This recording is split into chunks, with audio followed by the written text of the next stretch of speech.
Good evening, students. How are you all? I hope all are good. Today, we are going to learn about our next chapter of chemistry, chapter number 9, carbon and its compound. So, let's start. Firstly, we will learn about the carbon. Carbon is the fourth most abundant element in the universe after oxygen and hydrogen and nitrogen. Carbon is the most abundant element for the existence of life on earth. In some books, it has been written as carbon as the third most abundant element, but in some books, it has been mentioned as fourth most abundant element. Sometimes they consider carbon as the third after oxygen and hydrogen. In some books, they consider nitrogen also and carbon on the fourth number. So, carbon is really important for the existence of life on earth. And now, carbon word has been derived from Latin word which means carbo, which means charcoal. Okay? And carbon exists in both elemental as well as combined forms. So, what are the elemental forms? Graphite, diamond and coal are the elemental forms, and combined forms are carbon dioxide, that is CO2, carbohydrates, carbonates, proteins, fats, hydrocarbons. Actually, all the living things are made up of carbon. Even carbons, however, some of the compounds of carbon are prepared by chemists artificially for fuel, clothing, food, herbal medicines. We have to depend entirely on carbon compounds. Vast amount of energy needed to run factories obtained by burning carbon compound such as coal, petroleum products. And although carbon constitutes only 0.03% of the earth crust, yet it is innumerable complex compound with hydrogen, oxygen and nitrogen. Over 4 lakh compounds of carbon has been known. Most of these compounds are produced by plants and animals naturally. However, some of the compounds have been prepared in the laboratories. Now, let's understand more about carbon. Carbon is the sixth element in the periodic table. Its symbol is capital C and it's a non-metal. It has 6 protons, 6 neutrons and 6 electrons. See, this is the electronic configuration of carbon element. Its atomic number is 6 and mass number is 12. And 4 are the valence electron. So what do you mean by valence electron? Electrons present in the last shell. This is the nucleus, this is the first shell and this is the second shell. So 2 electrons have been occupied by the first and 4 electrons by the second shell. So last shell is known as valence shell or valence electrons. It is unique. Why it is unique? Because it can bond with other carbon atoms to form long chains. Due to its versatile nature, it results in a large variety of carbon compounds. Versatile means it shows many things. Versatility means a person who is having many talents. So that is called versatile. Now, what are the allotropes of carbon? So, let's understand this topic. the phenomenon by which an element exists in more than one form in the same physical state is called allotropy. Means an element which exists in more than one form, that is called allotropy, and the different forms are called allotropes. It shows different physical properties but same chemical properties. For example, carbon on burning for carbon dioxide. So, its physical properties change but have same chemical properties. Now let's understand further. We will understand about the allotropes of carbon. Carbon allotropes are divided into two categories: crystalline allotropes and amorphous allotropes. Let's understand crystalline.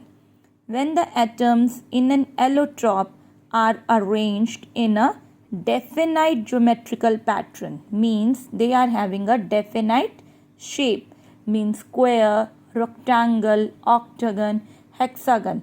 They are in a particular shape which you know that is called crystalline allotropes. And what are amorphous? When the atoms are arranged in an irregular manner, means zigzag motion, without having a well defined structure. We don't know about the structure. Like stones have a irregular shapes, so they are known as amorphous allotropes. Further, crystalline is divided into two again types. Two main types of crystalline allotropes. First is diamond, second is graphite. Now let's understand. Purest form of carbon which exists naturally is called diamond. This is the purest form of carbon which exists naturally in the nature. Nobody has made it. It exists naturally, and it is the hardest substance on the earth. As you know that Kohinoor diamond, Kohinoor Hira, if you try to break it with the hammer will break but not the diamond. So that's why it is the hardest substance on the earth. And what is graphite? Most commonly occurring allotropes of carbon. This is the most common allotropes of carbon, quite stable even at high temperature. It is stable at high temperature. And now again, amorphous allotropes are also divided into two categories. Firstly is natural, second is man-made. Now understand what are natural amorphous allotropes. Coal is natural allotrope, natural amorphous allotrope. Coal contains sulfur, nitrogen and carbon in it. And man-made are coke, charcoal, lamp black or soot. If you heat naturally occurring sources of carbon such as coal, wood and sugar in a limited supply of air, you will get these: coke, charcoal, lamp black or soot. Okay, then you will get these amorphous allotropes. So now let's understand about the crystalline allotropes in detail. Firstly, we will understand about diamond.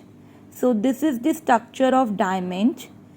Each carbon atom is bonded to 4 other carbon atoms in a tetrahedral shape. Tetrahedral means fourth shape. It has 4 atoms linked. Okay, 1, 2, 3, 4. Okay, this is a tetrahedral shape. So each carbon atom is bonded to 4 carbon atoms in a tetrahedral shape. These units repeat to form a rigid network. Okay, these units keep on repeating to form a rigid network. Rigid means hard network which cannot be broken easily. That's why diamond is the hardest substance on earth. And what are its physical properties? It is transparent, lustrous. Transparent, lustrous means shiny. Due to its packed structure, it is the hardest substance, I have told you. It is poor conductor of electricity. It has high melting point, that is 3.5 grams per centimeter cube. High melting point, that is 3500 degree Celsius. Now let's understand about graphite. In graphite, each carbon atom bonded to 3 other carbon atoms forming hexagonal rings. See, they are forming hexagonal ring. Each carbon atom is bonded to 3 other carbon atoms. 1, 2, 3, 1, 2, 3. Again 1, 2, 3. So each carbon atom is bonded to another 3 carbon atoms and it is forming rings. So these rings form layers that are stacked over each other. Stacked means they are connected with each other. They are upon each other. The layers are held by weak forces and can slip over each other. They are slipping over each other. And what are the physical properties? They are opaque and dull due to its layer structure in which the layers slip over each other. That's why they are soft and slippery. It's a good conductor of electricity. It has low density, that is 2.3 gram per centimeter cube, and it has high melting point than diamond, that is 3700 degree Celsius.